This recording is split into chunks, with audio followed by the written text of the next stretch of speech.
Ladies and gentlemen, welcome to the first ever episode of Tales of BL, and where better place to start than a story so intricately linked to the London hospital. The story of the Elephant Man, but more importantly, the story of Joseph Merrick. It has been over a century since Joseph Merrick passed away, and medicine has come on leaps and bounds since. The tale of the Elephant Man is one that has never quite been laid to rest. Now let's visit Joseph Merrick.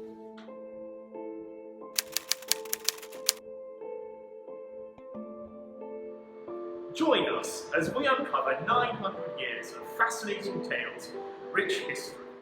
Join us for Rakin and Mohsin's Tales of BL.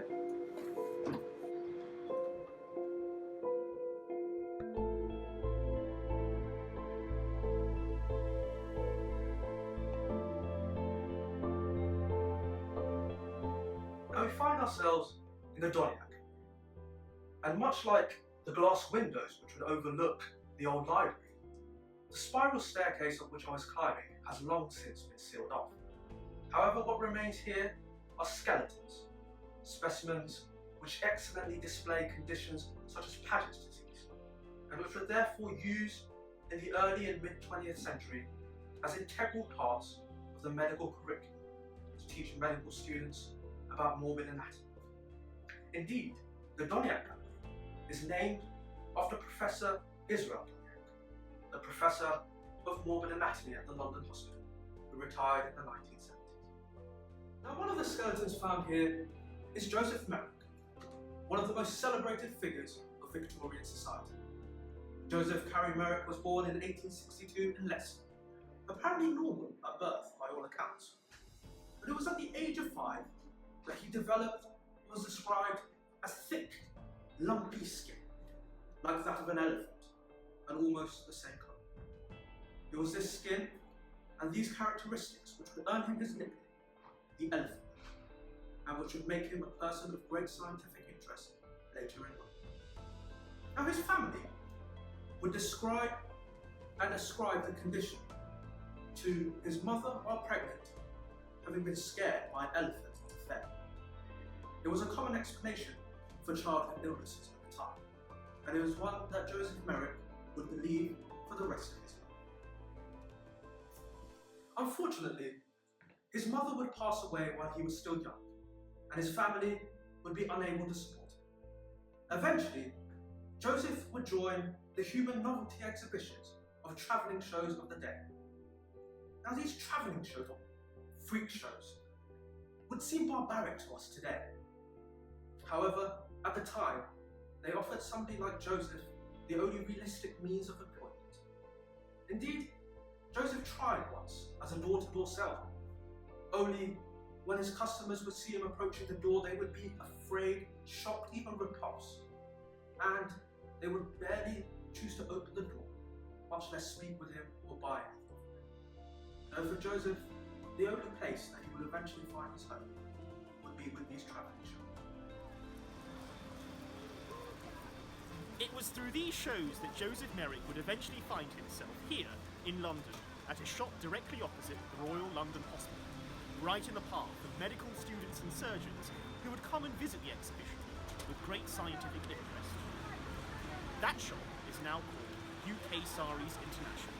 Amongst those who would come and visit Joseph Merrick was Sir Frederick Treves, a surgeon working at the old London Hospital, performer of the first appendectomy in the United Kingdom and founder of the club's union, predecessor to Barts and The London Students' Association.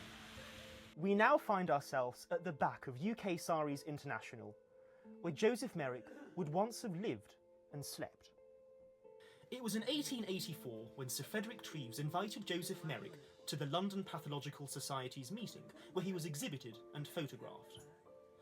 But Joseph Merrick found this entire ordeal quite uncomfortable, and he departed shortly afterwards.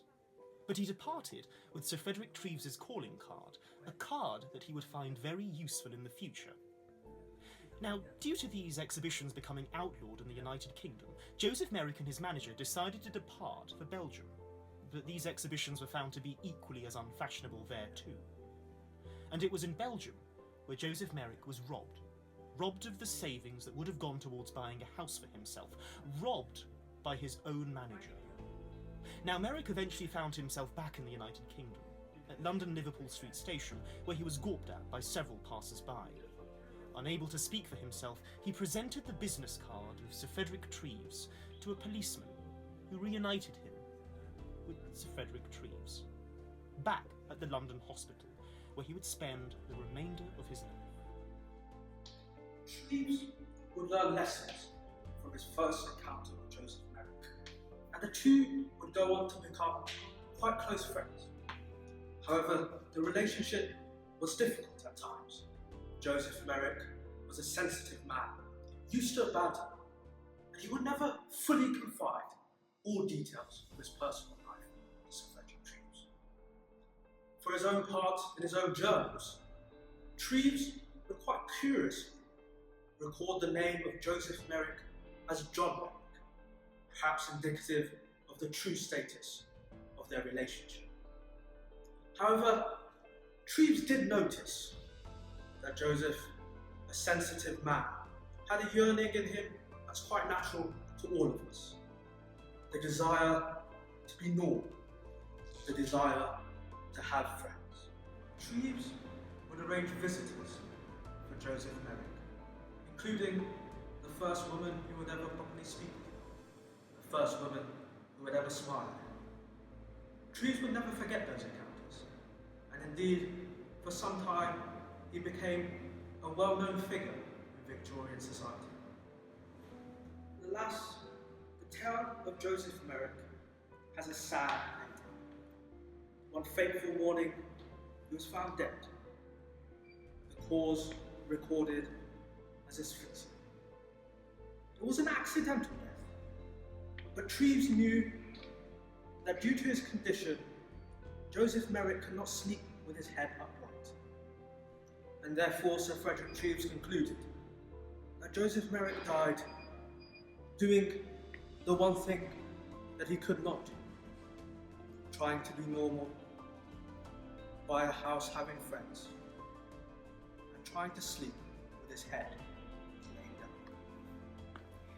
So we're here to talk a bit about the Joseph Merrick, the Elephant Man. Yeah.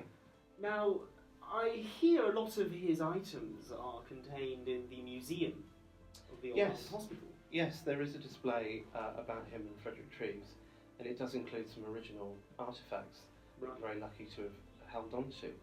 One of which is a letter he wrote to a lady called Layla Manchurian. It's probably the only surviving letter of his that he wrote. And he would have written many letters. He had many visitors here at the hospital in his rooms, including, in fact, Princess Alexandra, when she came here in 1887 to open part of the Garrett building now, and also a nurse's home. Right. And as well as that, we've got his hat and veil that he wore when he went out. That was made especially for him. The originals? Yeah. And also a model that he made of a cathedral. Some people think it was of this church, which was actually being built at the time, but it's not. But it was quite an intricate thing to make, and he did do that, as well as others with him. By himself, then? Yeah, he might have had some help, but his left hand was actually an arm was perfectly formed. It was his right arm that was very disfigured and he couldn't use. So not that many people necessarily know that he could do all of those things. So Mohsin, it's very interesting to learn about the tale of Joseph Merrick, the Elephant Man.